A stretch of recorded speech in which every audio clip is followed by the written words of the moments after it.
Two devastating and fatal fires claimed so many lives this week, including children. Both of them hit the poorest of communities. Hello, I'm Jane Dutton. This is Eyewitness News.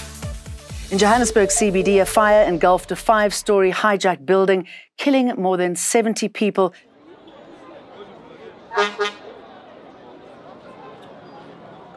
This was an abandoned building occupied by at least 200 people living in shacks. When you say a building has been hijacked, it means a crime has occurred.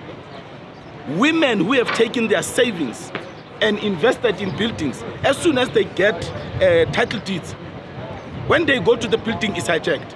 Then the politicians arrived to commiserate over something that should never have happened. Action SA leader Herman Mashaba is calling it a culpable homicide and murder. Unfortunately, when you don't have the political will, you don't believe in what you are fighting for, that's when you then allow the so-called human rights lawyers to really intimidate you. It seems many of the victims are living here illegally. Will they get the support they now so desperately need? Police officers from Canine Search and Rescue are currently in the building behind me, where 74 people died on Thursday morning, in the early hours of Thursday morning, following fire which gutted this building. The building was hijacked and was being illegally occupied by more than 200 families. Now, from what we know, government is concentrating their efforts on assisting those who have been affected by the fire. Many of those in hospital still recovering. The Department of Health allowed the families to come through to the mortuary in Soweto to identify their loved ones as of Friday morning. But still many of the people in and around this area remain uncertain about their future. Many of them that Eyewitness News have spoken to claim that they don't know what they're going to do. This was the place that they were living, many of them having been kicked out of their homes due to drug abuse and so forth. We've also managed to speak to a number of survivors who told us that they were paying various amounts of rent to people in order to stay in this building. And that amount varied from between 100 Rand a week to 600 a month to even 1,000 Rand a month, depending on the sort of space that they had within this building. Now, this has just highlighted once again the issue of housing within the Republic of South Africa, but specifically within the CBD of Johannesburg. We also know that this is an issue that's plaguing eThekwini municipality as well in KZN, and it's something that government have been trying to battle, but up until yet, they have been able to win that battle. For Eyewitness News, I'm Oren Singh in Johannesburg CBD. Drinking while their children burned to death. 5 children died in a fire after their mums locked them up in a shack so that they could go to the shebeen. What I suspect is that the person who burnt here is one of their boyfriends, because they like alcohol and they don't care about their children. And it hurts because I thought at the end of the month I would take these kids back home to Mpumalanga and allow for their parents to live their lives.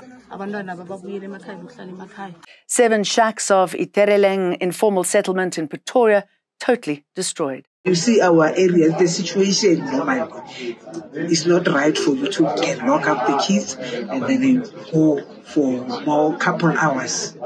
It's unacceptable. It's believed the fire broke out in a small congested yard, which is home to at least 10 families who live in rented shacks. The cause of the fire is not yet known. The mothers have been arrested and charged. As Magashule has resurfaced in a new political role, he's the leader of a new party for the abused. The former ANC Secretary-General has launched the African Congress for Transformation. Objective today to all of you South Africans, wherever you are, in villages, in small towns, in cities, urban centers, in wards across the country, is to make a clarion call to all of you to find a new political home for the homeless, the betrayed, and the fatigued.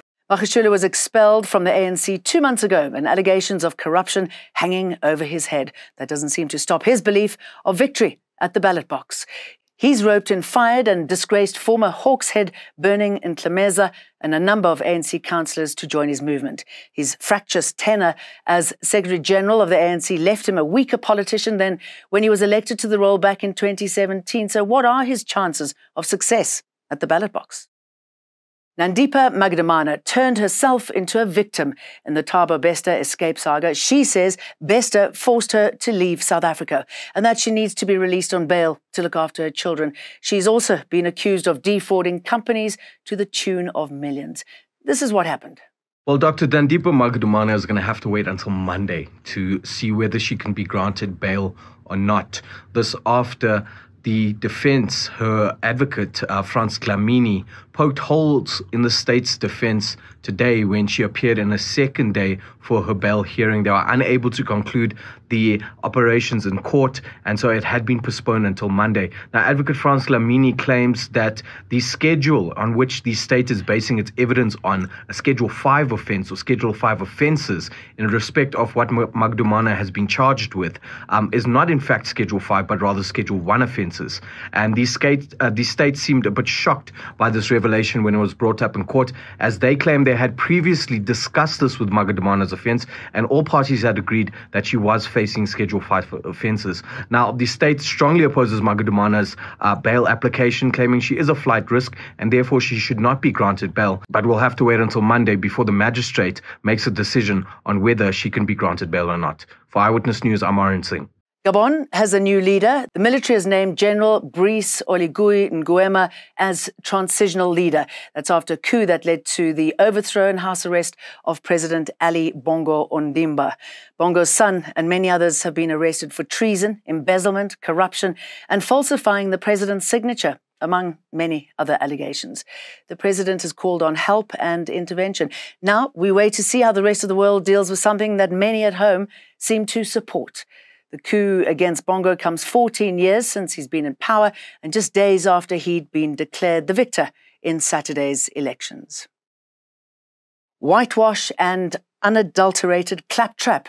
Some opposition parties respond to the Reserve Bank's position on Phala. Its governor, Lesetja Kganyago, says the central bank only focused on exchange control regulations in its probe.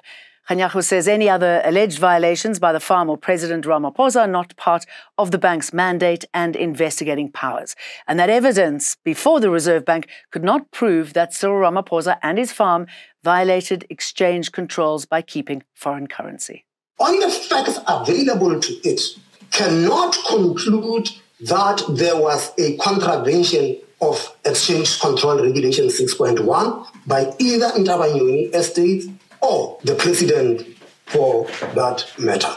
Cutting-edge technology to fight crime in Cape Town and making sure crime fighters are held accountable. The city has rolled out body cameras to about 800 law enforcement officers and fitted dashboard cameras to about 300 of its vehicles. Mayor Jordan Hill-Lewis says the dash cams will also have number plate recognition technology to alert officers to wanted vehicles and drivers with outstanding warrants. Hill-Lewis says the new technology is aimed at making the city safer for all Cape Townians and visitors. MMC for Safety and Security, JP Smith, says this will increase trust and accountability in municipal police officers as interactions with the public will now be recorded. Thanks for watching. Remember to like and subscribe. Eyewitness News, in touch, in tune, and independent. For the latest, log on to ewn.co.za or ewn.mobi.